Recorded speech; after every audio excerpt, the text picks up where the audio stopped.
बारामती महिला रुग्णालयाने एप्रिल 2025 ते जानेवारी 2026 या कालावधीमध्ये नैसर्गिक प्रसूती 2214, सिझेरियन प्रसूती 2239 अशा एकूण 4453 प्रसूती करून ग्रामीण भागातील महिलांना दिलासा दिलाय।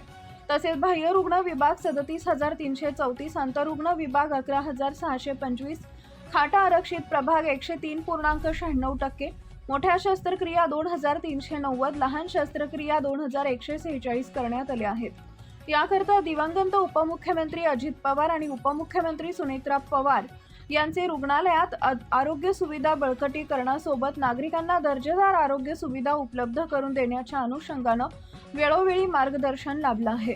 तसेच पुणे मंडळाचे उपसंचालक डॉक्टर भगवान पवार, जिल्हा शल्यचिकित्सक डॉक्टर नागनाथ यंपल्ले यांच्या मार्गदर्शनाखाली कामकाज सुरू आहे। वंदनीय बाळासाहेब ठाकरे आरोग्य रत्न पुरस्कार व महाआरोग्य सन्मान 2026 करता एप्रिल 2025 ते जानेवारी 2026 या कालावधीत करण्यात आलेल्या कामगिरीनुसार दरमहा मूल्यमापन करण्यात येते। सार्वजनिक आरोग्य विभागाने ठरवलेल्या निकषानुसार पुरस्काराकरता रुग्णालयाची निवड करण्यात येते।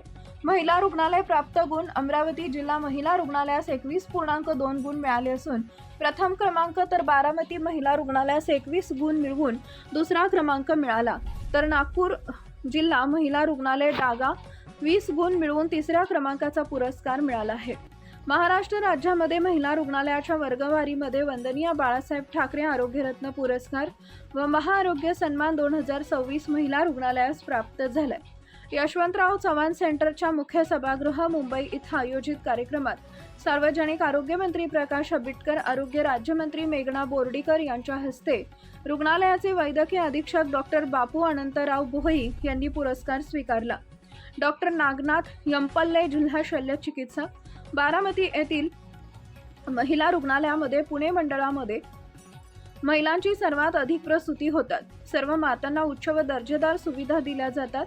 राज्यामध्ये महिला रुग्णालय दुसऱ्या क्रमांकाचा पारितोषिक पटकावला असून आमच्याकरता अत्यंत आनंदाची व अभिमानाची बाब आहे।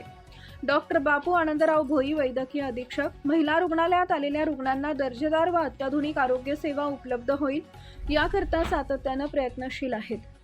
आगामी कालावधीमध्ये सर्व गरोदर मातांना उत्कृष्ट दर्जाच्या सुविधा देण्याचा प्रयत्न केला जाईल।